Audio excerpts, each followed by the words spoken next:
your weekly home for sports news, video game reviews, and hot takes with your hosts, Brandon, Zach, and Justin. Enjoy the show.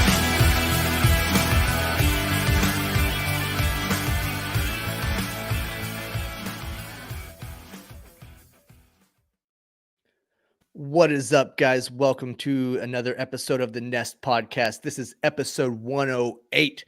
I'm your host, Brandon. Joining me is my co-host, Zach. What's up, my man?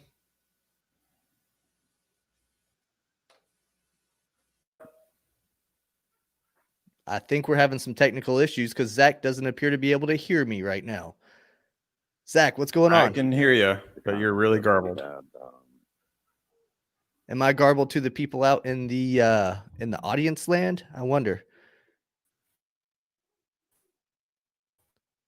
Can anybody hear me? Can anybody confirm if they can hear me or not? Because this is not cool if I'm garbled. Nah, Jerome says I'm good. It must be on your end, Zach. So let's just keep rolling. All right, great. So we've had a busy week, obviously. Everybody's saying that they can hear me fine, Zach. It's just you. We've had a busy week. MLB celebrated what normally is celebrated back in April, Jackie Robinson Day. They brought it into August because of the COVID shortened season, and they went ahead and everybody dropped 42 on the back of their uniforms, and they celebrated the man that broke the color barrier. Normally it's celebrated April 15th, but of course we weren't playing baseball at that time, so we celebrated now. And it came at a time when the country, frankly, needed it the most. Zach, we've been having all kinds of tensions in this country, and it was good to see Major League Baseball make a stand and celebrate such an important history in our sport. What did you think about, this year's Jackie Robinson Day as opposed to years past? Honestly, I haven't really paid attention too much until this year, just because I guess I've just not really watched as much baseball in the past as I have these last few years. But it seemed to be a good celebration. I remember Dexter Fowler hit a home run, which was pretty special, and I know that was special for him personally. So it seemed to be a pretty good day for MLB. Yeah, I agree. We've recently started doing more blogs and trying to get more involved in the writing community and all that stuff. And Brad Chandler, one of our writers at the Nest blog, he wrote a really good piece on the history of Jackie Robinson Day and kind of the significance of it. And so I want to definitely suggest that everybody go check that out at our new WordPress. You can find the link on our Facebook page, and I'll put it in this episode description as well. But Zach, today was probably the most hectic day in all of baseball because of the trade deadline. And of course, we saw a bunch of guys getting moved, several that we thought that would get moved, and some that we thought that were going to move but ended up staying where they were. Of course, those watching know that Zach just dropped out, so I'm talking to myself right now. He'll be back on momentarily. But while we're waiting on him, I do want to talk about some of these deadline pickups that happen. Most notably, the Slam Diego Padres. They went absolutely crazy at the deadline. They pushed all the chips all in, and they are ready to contend for a World Series title. If you don't know what I'm talking about, the Padres traded for the biggest prize at the deadline, and that was Mike Clevinger. They got Sunshine from the Cleveland Indians for next to nothing. They ended up given up 6 prospects, guys that were just down in their farm system that were blocked from coming up to the big leagues anyway. So it was amazing that they got to get that deal going and to add that huge arm. Oh, and by the way, they also added an outfielder in Greg Allen. So that's a pretty big deal because their biggest weakness going forward was their rotation. Adding Sunshine in there gives them a solid 1, 2, 3. So in the division series and in the championship series, that's going to be a really hard 1-2-3 to combat, especially if we're talking about no home field advantages. We're talking about in a bubble for the playoffs where it's going to be, playing on the same fields every night and there's nobody that's going to have an advantage. Having that good rotation is going to be what makes it even more of an advantage for that team. Zach, welcome back to the show. I was just talking a little bit about the Padres picking up Clevenger. What did you think about that acquisition? That was an absolute amazing pickup by the Padres. The timing is perfect because the Indians are basically done with him, and the Padres need a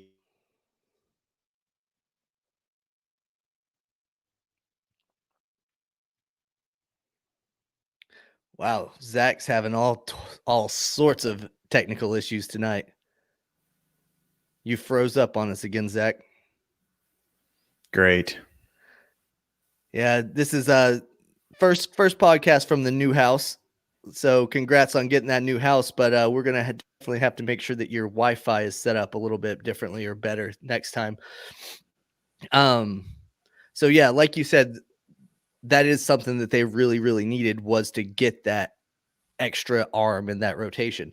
But they did more than just add the starting pitching. They acquired first baseman / new DH Mitch Moreland from the Boston Red Sox. And a lot of Red Sox fans were a little bit pissed off that Moreland got dealt because he's, a team favorite, a fan favorite, a good clubhouse guy. But he's going to fit in nicely out there in San Diego because he's a guy that's not a stranger to hitting home runs. Whenever he left the Red Sox, he was leading the team in home runs and then, quickly tied up with Xander Bogaerts because that dude started mashing. But Moreland had been one of the only reliable bats that the Red Sox had all season long. And now he's going out to the West Coast where he's going to be able to just continue that hot bat and make another postseason run. And he deserves it. He deserves another chance to go and get another World Series title.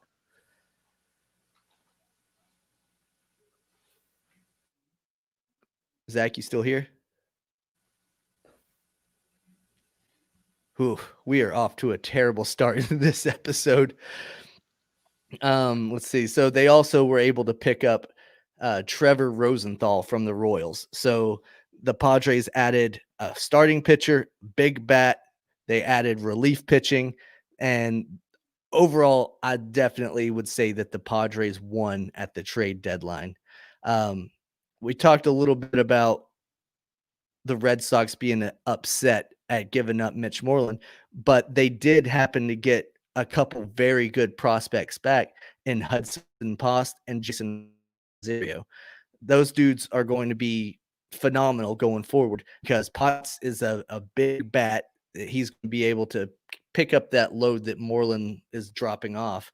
And then Rosario is going to be a very good outfielder type. He's fast. He's got good defense, and he's going to be somebody down the road that's going to help out tremendously for the Red Sox. Guys, I apologize for the technical issues we're having. Zach's texting me right now. I think he's going to try to come back in another way. We'll see what happens. The problem with doing a live show is sometimes you have to just deal with the issues, and that's what we're doing tonight.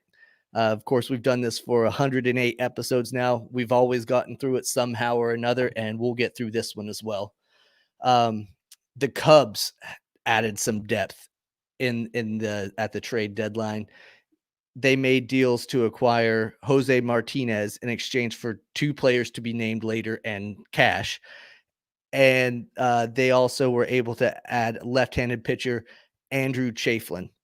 Now, these are 2 guys that are going to help them push forward. They acquired them in the 11th hour. They were on the phone right there at the deadline, trying to make sure that they could get something in to make a push.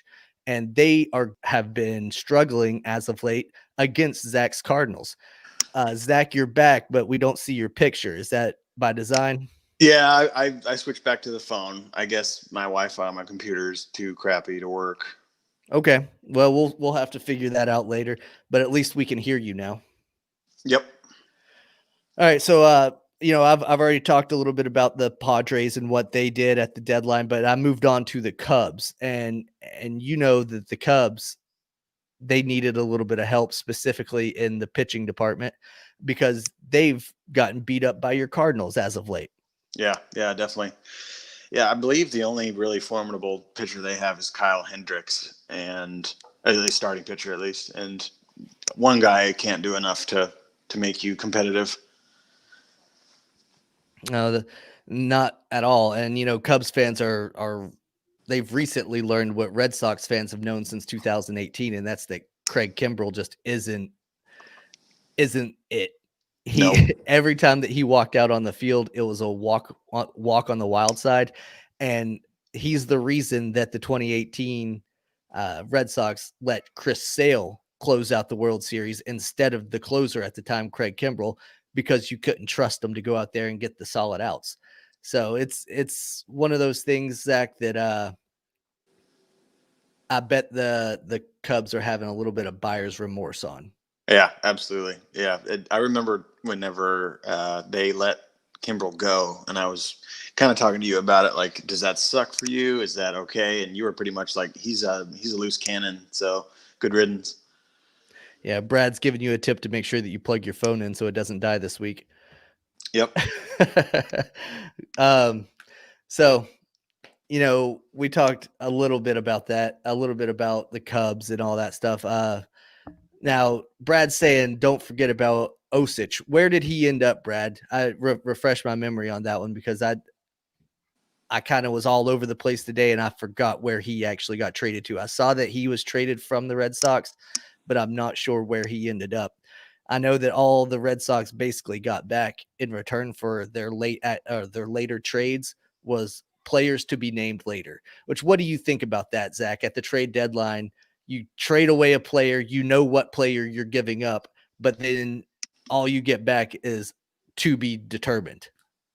Yeah, that leaves a lot open for interpretation. I mean, I guess you hope to get a good prospect, but that's a lot to just leave on the table. Well, most of the time the clubs agree to what players it is. They're just not allowed to really talk about it until after the season or unless they get moved up to a 60-man roster. I'm not sure why that is. I'm not sure why that's the rule, but it's just one of those little weird things that happens in baseball from time to time where you get a player to be named later and you don't find out the name until the end of the season, even though the teams know what player it's going to be now. Oh, okay. So the front office knows, just the public doesn't. Right. It's not released to us, which is bizarre to me, but Yeah. it's weird. And I know the Red Sox are getting some international signing money and they're getting some other funds back as well. So it looks like Chaim Bloom is rebuilding from the farm system up. And I think that's smart because we have a lot of really good talent that we'll be able to see for years coming through the Red Sox organization. And one of those guys recently got called up yesterday, and that's Bobby Dahlbeck. And he instantly came in to replace the hole that Mitch Moreland was going to leave and delivered a home run in his debut. Yeah, that's impressive. That's making an impact right away. That's proving that you are where you belong. And frankly, I think that should have Michael Chavis shaking in his shoes. Yeah. Yeah, that's the guy that you were big on when he first came up and hasn't really made the news since. He was hot for like the first month that he was in the bigs. It was like every other at bat, he was blasting a home run, but then they figured out that he couldn't hit the high fastball and he just fell into obscurity. Yeah. So it is what it is. He's got a average glove. His only hope is really to stay with the Red Sox and pick up second base, because I think Bobby is going to be the first baseman of the future. Right. The Oakland A's made a pretty major move by acquiring left-handed pitcher Mike Minor from the Rangers. See what I did there? And they only gave up 2 prospects to be named later in return. So the A's are looking like they are going to have a more formidable 1-2-3, just like the Padres beefed up theirs with Fears, Mania, and now Minor. So they're trying to bolster that so that they can go into a postseason gauntlet and be able to do what they need to do. So it looks like a lot of teams were making those big time moves to try to get themselves into postseason contention. Of course, this year, expanded playoffs, more teams are going to be there. A lot of different buyers this year than we're used to seeing. Yeah, definitely. I don't think I've ever seen the Padres go this far in. And you can tell that they're trying to go all the way because, I mean, they've got just about every other thing covered, and they just need a little bit of pitching. And they picked up, obviously, Clevenger and the other relief pitcher. I can't remember, Trevor something. Rosenthal, yeah. Yeah. So that was good for them, and I think the A's are trying to make a push too. Yeah, I keep going back to it, but I really like that acquisition of Clevenger by the Padres. It seems like he's the type of guy that's going to fit in so well with that team. They're such a young, energetic, fun-loving team, and then Clevenger's just so weird in his own right. I think he's just going to bring a bunch of energy out there, and it's going to be great. I think it's going to make for a very exciting on-field product. Yeah. Him and Tatis are very eclectic, it seems, and they can really, I think, capture a audience and really bring a lot of fans to a club that really just hasn't made noise in as long as I've known about baseball, really.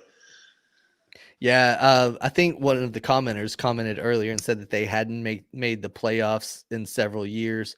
Trying to find it now, but I think it was like 2006 was the last time that they were in the playoffs. So it's been a while since they've even sniffed it, but it's been even longer since they've actually had a team that was in contentions to do something. And this year, it seems like it's World Series or bust. Right. Yeah, definitely. Now, who else do you think made some big moves at the deadline? Were there even any bigger moves than the Padres? I can't even think of anyone. The Padres picked up all those players.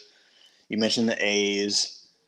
I can't even think of anyone else. Brad says, how about the Diamondbacks? Yeah, they were sellers for sure. They sold pretty much everybody from their team to various other teams. I know they ended up trading Robbie Ray to the Blue Jays, or should I say the Buff Jays, because they're playing in Buffalo this year. And they traded Sterling Marte to the Marlins. So the Diamondbacks were sellers big time this year, just like the Red Sox, just like a couple other teams. But it was kind of a shock for the Diamondbacks because I thought that they would be one of those teams that were primed and ready to make a decent run in this year with the expanded postseason and all that stuff. I thought at the beginning of the season that they would be, on par with one of the better teams, but it just didn't work out for them. I think their division is just too stacked. I mean, now with the Padres the way they are, they've got to play the Padres, the Dodgers, the Rockies. I mean, good luck. Yeah, you're absolutely right. That NL West is stacked, and I mean, the Rockies look like they might be the odd team out in that division at this point. Yeah, and I think that just goes to show that you need good pitching. I think that's where the issue is with the Rockies, because clearly they have, I mean, a great talent in Nolan Arenado and in Charlie Blackmon. So I think you just can't hold off the other teams from hitting on you. And don't forget about Trevor Story and all that. But I wonder how much playing, half of their games at Mile High hurts them in the long run too, because everybody's always talking about how it helps the hitter's stats for them to play at Mile High, but the pitchers, they suffer because of playing there, Yeah, that's a good point. I would think that if you're playing for the Rockies, you probably live in that area, so you would think they'd be acclimated to it, but who knows? I mean, you can live in the area, but it's still not going to affect how the ball travels. You mean like the actual ball, not like getting tired? Right, yeah. Oh, okay. Because the ball is still going to soar if they give up what would be a pop fly to most in most stadiums. It's going to soar up there because of the altitude difference and all that. So Yeah, that's a good point. it's definitely not a place that I would want to be as a pitcher. Yeah, for sure. And let's see. Um, in other news, getting into more actual game stuff that we saw, I saw that your boy Adam Wainwright went out and threw a complete game. Yeah, he sure did on his 39th birthday. Yeah. So, oh wow, that's cool. Out there, 85 years old, throwing complete games. That's incredible for Adam. Yeah, it's awesome. How big of a deal is that to you guys to still have the old man out there dealing like that? Honestly, it's a complete shock. I figured he would just kind of be middle of the road, mediocre, but he has been lights out basically. He's really excelled, and I think he's really stepped up in this weird season where we've gone on and off all this time and had a bunch of setbacks and stuff, and he's just been right there doing it the whole time. It's really awesome to see.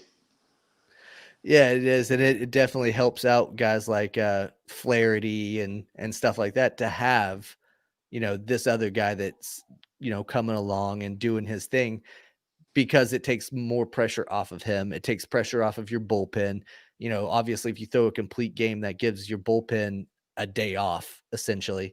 So that goes a long, long way. Yeah, absolutely. Yeah, it's something that I never really expected. I expected him to do well, but not. Maybe 5 innings. It would be a good game for him, and he's doing much better than that, and it's really cool to see. Yeah, I'm for it too. I definitely like seeing them go out there, and I like seeing them do their thing. And I mentioned Jack Flaherty. He paid honor to Chadwick Boseman, who recently passed away, by wearing the Black Panther cleats in his latest start. I thought that was pretty cool to see. Yeah, I like seeing all the cleats that players come out with. That was smart of MLB to do, was to let players kind of just do whatever they want to with their cleats. Unless you're Trevor Bauer. Yeah, sure. If you have something to say that's important, then you can't. But if you want to be fun, then you can. But hey, that's Rob Manfred, isn't it? Yeah, pretty much. I mentioned Chadwick Boseman passing there. We kicked off the episode talking about Jackie Robinson Day and how MLB celebrated. Chadwick was the man that played Jackie Robinson in the movie 42. So that was kind of, I guess, ironic that he died on the day that MLB was celebrating Jackie Robinson Day. It was just one of those really weird, connections that the game of baseball has with people. And you couldn't help but to be taken aback by it. This dude battled cancer for 4 years and nobody even knew. Nobody in his inner circle even leaked any kind of information that he was sick. And I think that says something in today's day and age for sure. Yeah, I honestly can't believe that. I mean, he struggled with cancer for 4 years, and no one had any idea. That's astounding to me. Like, he was the butt of jokes on the internet for getting so skinny and losing so much weight and all that stuff. Nobody knew that he was dying. Yeah, it's terrible. I wonder what the reasoning was behind that. Like, why would you keep that a secret and still try to do all the things you normally would, instead of just focusing on beating this cancer so that you could live on, Maybe he just didn't want the sympathy. He didn't want anybody to feel sorry for him or to show false kindness or false, remorse or anything. Mm-hmm. I don't know. Let's see. The Nest podcast is sponsored in part by the Beard Struggle. If you've ever tried to grow out your beard, then you know the struggle. We can help you out. Beard Struggle has tapped into centuries of Viking knowledge to inspire beard growth and overall health. Tap into your inner Viking and check out some of the great beard products available at thebeardstruggle.com. The ultimate kit, what I've got right here in my hands, comes with everything you're going to need to get your beard on point. You're going to get day and night elixir oils, the scruff balm, a full beard balm, a bottle of conditioner and beard wash. You're also going to get a Savage brush to comb it out and make everything straight. Use Nest 20 at checkout and you're going to save 20% on your orders. And right now, the Beard Struggle actually gave us this ultimate kit that's in my hand to give to one of our lucky listeners. So we're going to run a contest that's going to allow you the opportunity to win that. All you're going to have to do is follow us on Facebook, follow the Beard Struggle on Facebook, and share the post that we put up after this episode airs. And you're going to be entered into the drawing. And we'll announce that drawing in 2 weeks. Who's going to win this kit right here that's on my desk? Oh wow, that's awesome. Pretty good, huh? And maybe we'll throw in something extra too. Some Nest podcast swag or something. So good stuff. Stay tuned for that, and make sure you guys are sharing that out and help us grow and help the Beard Struggle grow. Zach, let's talk a little bit about football. We've had quite a bit of news in the football world today as well. Obviously they're not doing trade deadlines or anything like that, but they're ramping up, getting ready for the season. They've been doing their mini camps and training camps and trying to get as much practice in as they can in this COVID season when they're not playing any preseason games. They're not, going out and hitting other teams or each other that much, frankly.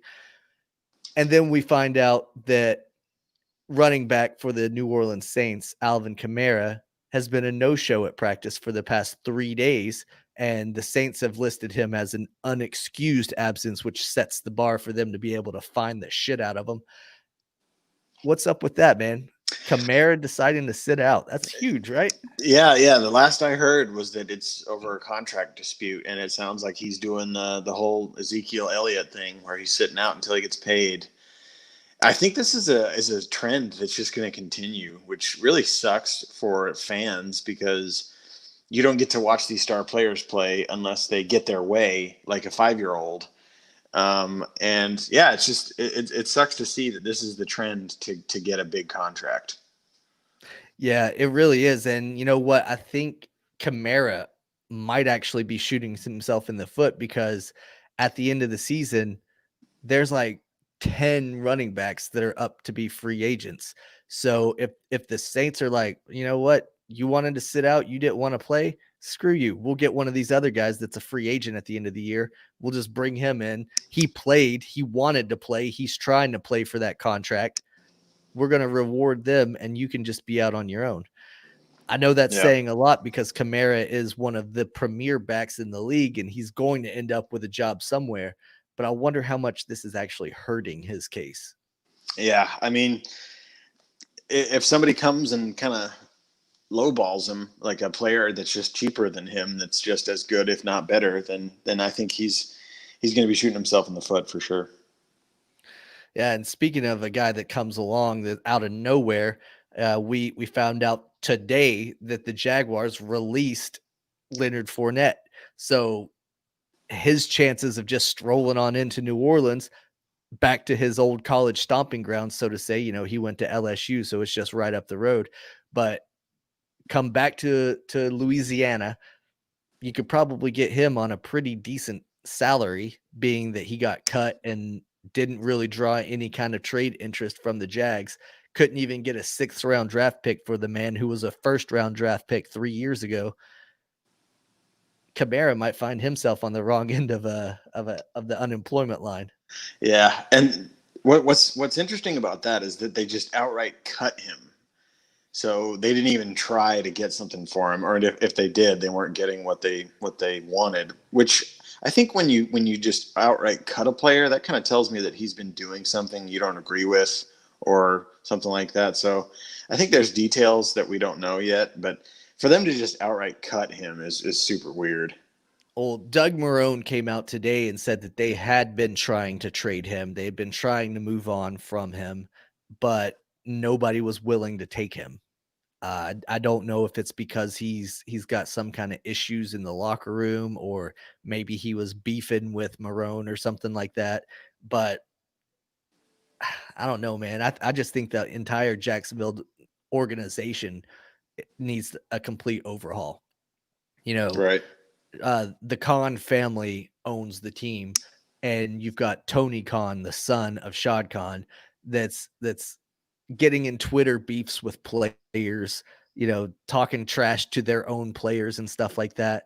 You've got Doug Marrone and Caldwell that have just been running the show, trading away first round draft picks, pissing away all this talent, and then they expect to, try to put a winning product on the team.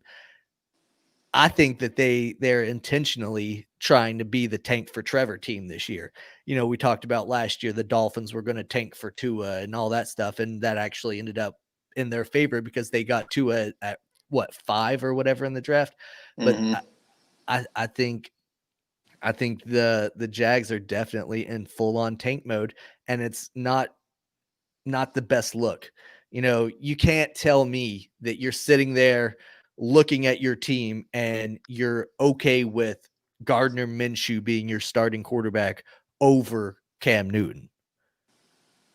And you can't tell me that somebody like Mike Glennon is a better backup quarterback than bringing in Jameis Winston or, again, Cam Newton or somebody like that was sitting out there without a job for months. You cannot convince me that those guys are better quarterbacks.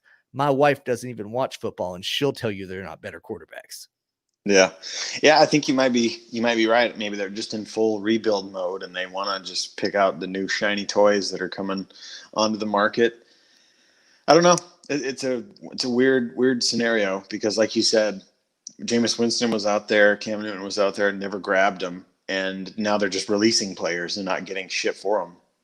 We got people talking about, but he owns AEW and they got Chris Jericho and stuff.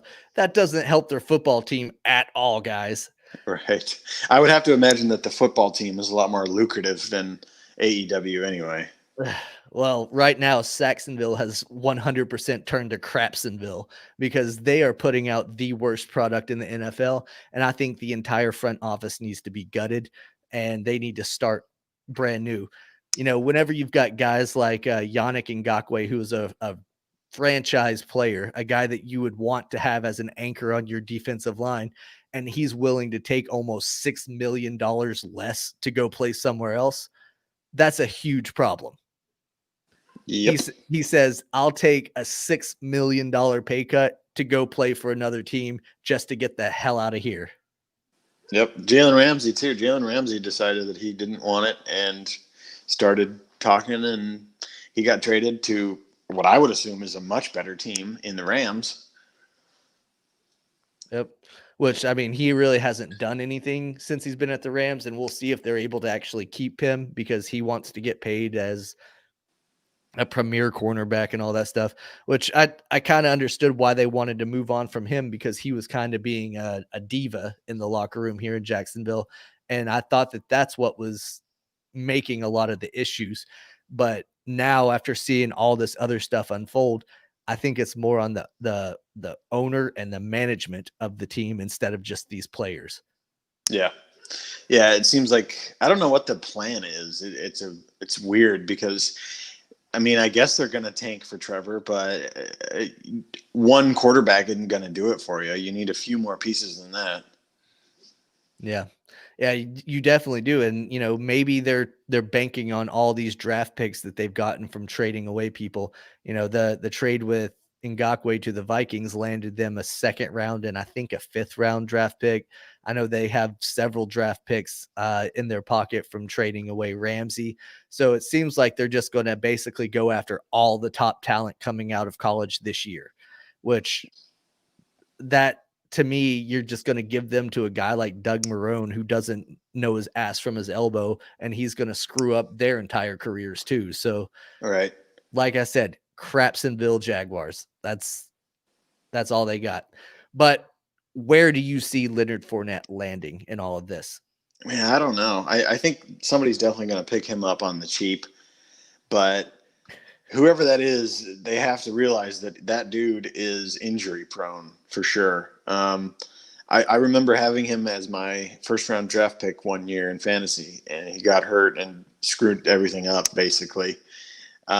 So it's got to be a team that has some running backs that can help him out, because he's not going to just take the ball and run with it and just carry that on his shoulders, because I think he is likely to get hurt. Yeah, I think you're right. I think he's made of glass. He's proven since he's been in college and in the NFL that he gets hurt at least some sort of injury almost every year. It seemed like towards the end of last year, he was starting to run hard. He had over 1,100 yards in 2019 with the Jags, which is saying something behind that line with that offense that they had out there. But he's only played like maybe one full season in the past 4. Of course, his rookie year, they made it to the AFC Championship, and he was a big part of that team.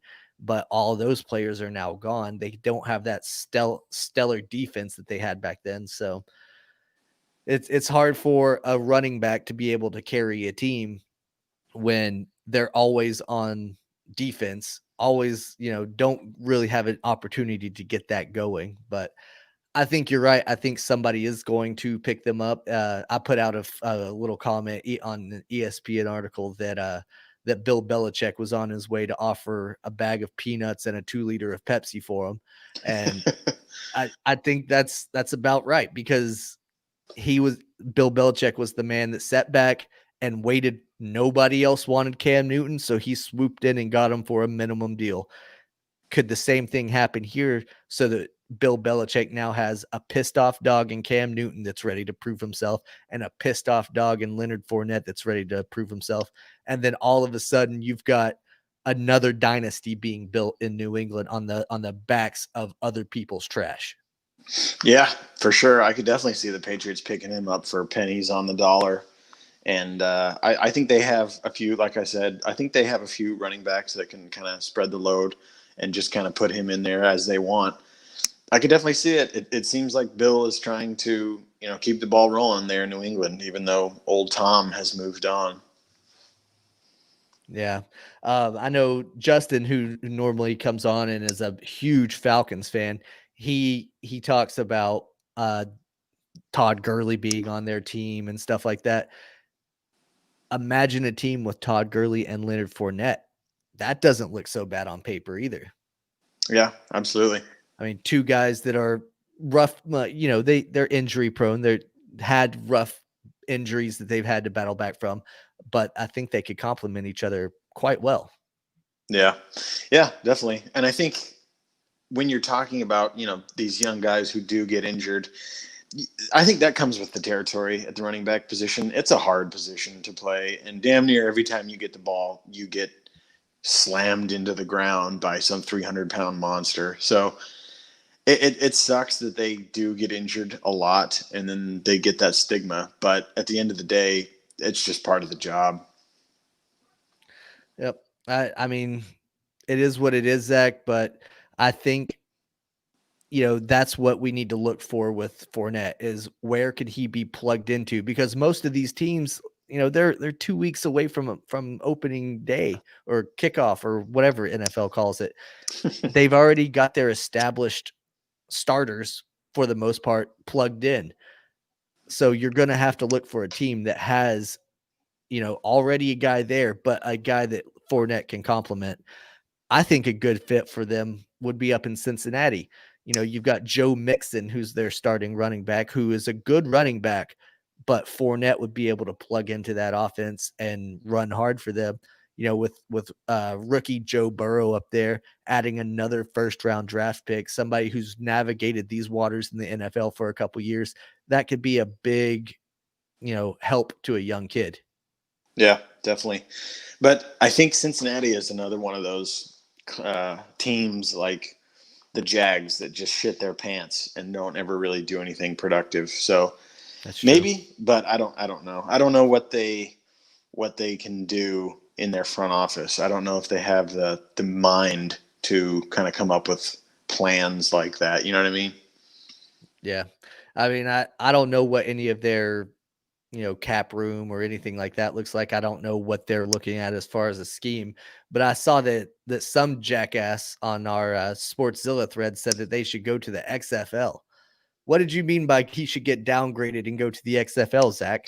I mean, if it just so happens that he doesn't like whatever deal that he gets given by whatever team is willing to pick him up, then he should forget the NFL and go be a star in the XFL, because he will automatically be a star in that league, and he could be the number one running back in that whole thing. And as long as he stays healthy, he could just set the world on fire. Granted, it won't be in the NFL, but I think if you don't like your chances in the NFL and you don't like the deals that they're giving you, then why not? I mean, see what The Rock has up his sleeve with this league and see if you can become a star in it. I think that's probably the worst idea. Maybe if he had been in the league for 7, 8, 9 years and he had gotten cut and wasn't getting any interest, but this is a guy that he's only been in the league for 3 or 4 years. He's still young enough to be able to produce at the NFL level. If he were to walk away and go to the XFL now, there's no chance that he would be coming back ever in his career. Even if he goes down to the XFL and sets the world on fire, they would just kind of look at it and be like, well, that's what you're supposed to do. You were better than them. He's not going to take that pay cut. He's going to go somewhere where he can at least make NFL league minimums, which is probably double or 3 times the amount that the XFL is going to pay. Sure. Yeah. He's definitely going to get picked up by an NFL team, but I think he will probably get injured again. And in 2 or 3 years, he won't have a job. And then by that time, he'll be so broken that he won't be able to just fall back to the NFL. And then it'll be over. You got commenters agreeing with you, saying that if anybody can make the XFL a success, it's The Rock. Everything the man touches turns to gold. Kind of like me, I guess. But I don't know. I think Fournette stays in the NFL. I don't think he drops down to the XFL ranks. I think there's a good chance that he winds up in New England. Sonny Michel has been injured. He's another running back that he has been banged up in his career. James White is a good running back, but he can almost play out of a slot receiver role more than anything, and then just drift back into the backfield when needed. Adding Leonard Fournette up there would actually be pretty cool to see, because we've talked about how they're going to have a very run heavy offense if they can go with Cam Newton as that starting quarterback. Zach, are you able to play that audio while you're on your phone? I'm not sure if that's going to work out. I can try, and we'll see if you can hear it or not. All right. We've got an audio clip that's been queued up, and we're going to try to play it now. It's the voice of Bill Belichick talking about what he's seen out of Cam Newton in Patriots practices.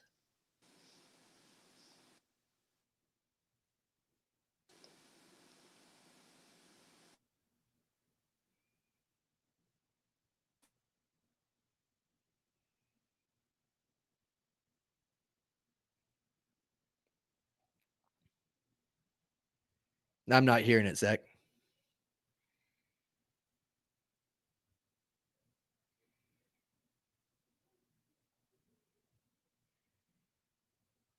All right. Well, Zach's trying to figure that out. Technical issues, guys. Sorry about that. Don't know what we're actually going to be able to do with that, but I'll try to summarize. Bill was saying that everybody in camp is fighting for a job, trying to be the number one guy at their positions and all that stuff. And Cam likes to be the winner. He likes to be the first guy in sprints. He likes to be the first guy on the field. He likes to be the first guy everywhere you turn. And he goes as far as to say that pretty much he is going to be the guy without saying that he's going to be the guy. I have a feeling that in the next few days, Bill Belichick's going to announce that Cam Newton is the starting quarterback for the New England Patriots. He's been more impressive all throughout training camp than Jared Stidham. and Brian Hoyer, which no one ever expected Hoyer to be the starter anyway. So Cam Newton is going to be the man in New England. Like it or not, he's going to be the guy that's going to take the ball and be the first start after the Tom Brady era. And that's going to be huge. That's going to be something that a lot of people are going to remember. And, you know, he may not go and have a 16-0 season, but don't count out the Patriots from being a playoff team, because if anything, Bill Belichick knows how to build a winning football team, and he's been salivating to get these guys coming in on good team-friendly contracts. And if he's able to add Leonard Fournette in there, then holy hell, this is going to be the type of team that you're going to want to watch for a long time, because that running attack is going to be reminiscent of the things that Baltimore has been doing with Lamar Jackson and Mark Ingram in the backfield, except you've got big, burly studs back there instead of guys that are going to be dancing around trying to make you miss. They're just going to run right over you on their way to the end zone. That's the type of action that we're going to see, and that's what we can expect from the New England Patriots this season. Guys, we're going to go ahead and cut this episode because we're having all sorts of technical issues. It's been a wild one. I'm sorry for that. We'll try to do better next week. We got commenters saying should have never let Brady go. He chose to go. He walked. Brady decided to leave. He went out on his own and said he was going to go and do that. So it is what it is. Brady is going to be down in Tampa Bay, and they're going to lose their first week whenever they have to play the Saints, because the Saints are going to be able to just throw for 1,000,000 yards over them, and I don't see their defense being able to stop it. Zach, welcome back. We're going to go ahead and cut the show now because the technical issues are just getting to be too much. But we appreciate everybody that's tuned in and all the comments and all that stuff. We'll be back next week. We'll try to iron out some of these technical issues so that we can actually put on a better show for you. Stay tuned after the outro, because we're going to be revealing our final or our fantasy draft order after the comments or after the outro. So stick around for that if you just want to see us dick around and talk about fantasy football for a little bit. And we'll be back next week. Peace. I'll say this. Down he goes. One shot, JD. Thanks for listening. New episodes are recorded every week.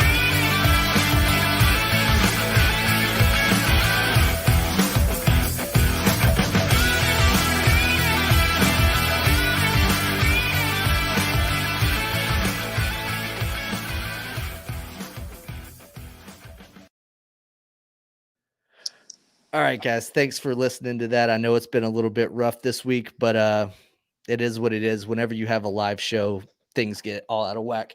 But now we have our own fantasy football league that we like to do. We've done it for about 6 years now. And with the whole COVID situation, we tried to come up with a unique way to reveal our draft order so that it's fair for all of our participants to be able to be in there and to get to see their draft order revealed and all that good stuff. So normally I would have Zach doing the spinner, but since he's on his phone and can't really do that, I'm going to be trying to do both jobs today and do that as well as make sure that I've got everything set. So here's our wheel. Can you see that, Zach? Yep. All right. So what's going to happen is I'm going to spin this wheel, and the first name that gets picked is going to be pick number 11 in our draft. And then it's going to go on down the list. And then the very last spin will decide who gets the first pick and who gets number 12. So it's going to get kind of crazy as names are removed from this list. But without any further ado, let's see who gets number 11. The suspense is killing me. Mm-hmm. Dang, this thing spins forever, huh? It's good and random. All right, Brandon Janice is the number 11 pick. He was the one commenting in the chat. Hey, don't forget to do this. So he was the first name pulled. All There right. you go. Remove him from the wheel, and we're going to spin again to see who's number 10.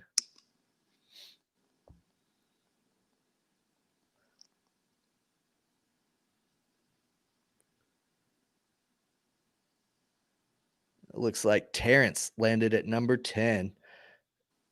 He's going to be pretty upset about that because I know he said that he wanted to be somewhere in the middle. He's Don't we definitely not all? in the middle. Well, yeah. I mean, that's the dream spot right now in this year's Mhm. draft, at least. I honestly hate being in the top 1 or 2. Yeah, me too. Because then you have to wait a year to draft again. Zach, you landed in number Hey. 9. There you All go. right. So now you know where you're drafting. You can start doing your mock drafts and everything. Mm-hmm. The reason I cut out was because apparently if you switch off of the page, then it just cuts it. So Okay. that's good to know. All right, here's me. I get to be pick number 8 in this draft. So Nice. I'm right before you, so I get the chance to ruin all of your picks. I'm sure you will. Let's see, number 7 coming up.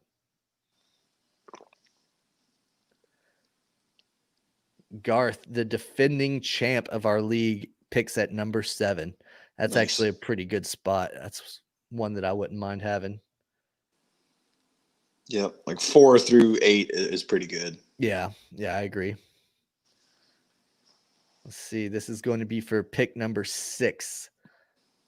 And it's going to be Jerome. Nice. Jerome said that he wanted pick 4, I think was his dream pick, but he's going to have to settle for number 6. All right, we got a couple guys left on here. Of these people, one of them will be number 12. And it's not going to be John. John's coming in at number 5. Let's see. Still got some quality players left on the board. I know we've got Colby. He's a defending champ. I think that's the only defending champ we got on there. And there he is. Speaking of Colby. Number 4, Colby. So now we've got number 3 coming up. Somebody, let's see, Justin, our other co-host, is on there still. Harvey, Adam, and Jose are the remaining 4. One of these guys will be the number 1 pick. One of them will be number 12. It's not going to be Jose. Jose's getting number 3, so that means he's probably going to end up with one of the really good running backs of this year. Yep. You know, number 1 will probably almost by default get Christian McCaffrey. Yeah, you would think. I mean, we've seen stranger things in here before. Looks like Harvey's going to get number 2. Harvey's the number 2 overall pick. I know he's probably excited that he didn't end up getting number 12. So number 1 is going to be what we spin for right now. Whoever gets this will be number 1, and whoever's left on the board will be number 12. Justin or Adam? What would you rather have, 1 or 12? I think I would rather have 12 because then you get number 13 right after that. So you get 2 picks back to back that are almost okay. Adam's number 1 and Justin will be number 12. So Nice. that's our order, guys. So Adam all right. is the number 1 pick. I wonder what he'll choose. You would have to think Christian McCaffrey, right? Yeah, I mean, if you don't, then that's going to completely change the whole draft, because then Harvey's going to get Christian McCaffrey at 2, and that'll just, further, trickle down the effect. But it's off the rails from then. Absolutely. All right, guys. Well, thank you for watching. We appreciate everybody that's been on here, and for our fantasy football guys that tuned in there at the end, that's your order. All right. We'll see you next week. Peace.